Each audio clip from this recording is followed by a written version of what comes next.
What up, y'all? It's your boy the guy at O the guy on IG. This is the Book of O on Vibe Masters Media. Today's episode is the Human Avatar Part 2. Now, today's episode will be a movie recommendation, and that movie is The Avatar. Not the Avatar, the Airbender with the little bald nigga. Nah, this is the one with the blue people and shit, the blue 8-foot tall people and shit. Alright, that Avatar. Just to give you a little run through the movie, y'all still gonna watch it. I'm not gonna spoil it for y'all, but I'm gonna give y'all some little details just to entice y'all about it, alright? And also to give y'all a better idea of what an avatar is. So boom, humans go to this other planet to collect a resource, a mineral or some shit like that from the planet. The human avatar is not built for that planet. There's already a humanoid species on that planet who is built for that planet and is built to survive in nature on that planet. So what humans do, instead of creating a machine and stuff like that and having to go to war with the species, instead they create an avatar of that species and transfer human consciousness into the avatar of that species. What they do with that is they interact with the humanoid with the humanoid species of that planet in order to, I guess, mix and mingle with them so they could either conquer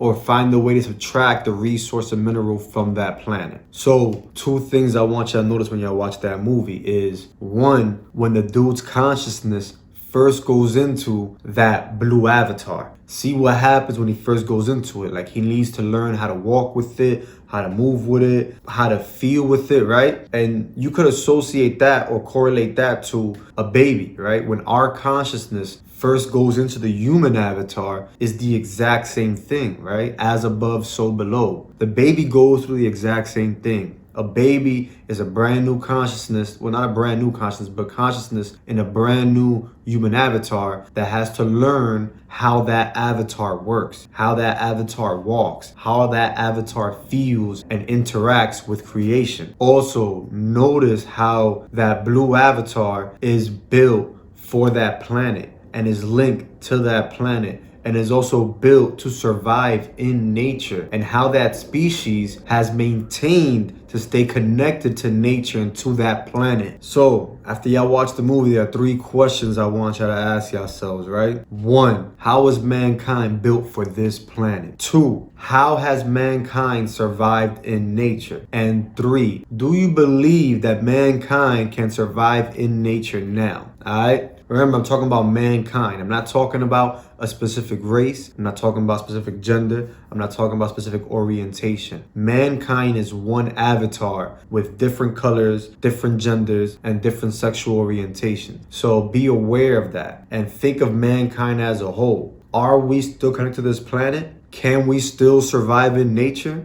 Do we have things that we need in order to survive in nature that nature cannot give us? Why is that? I ask yourselves that when y'all watching this movie and see how that avatar for that species survives in nature, how they're connected to it, and think back to how humans were. Are things better now? Are they worse? Are we weakening? Are we evolving? Or are we devolving? Alright? I'll jump into more of the human avatar in the next episode. I'll catch y'all next time. Love y'all. Peace.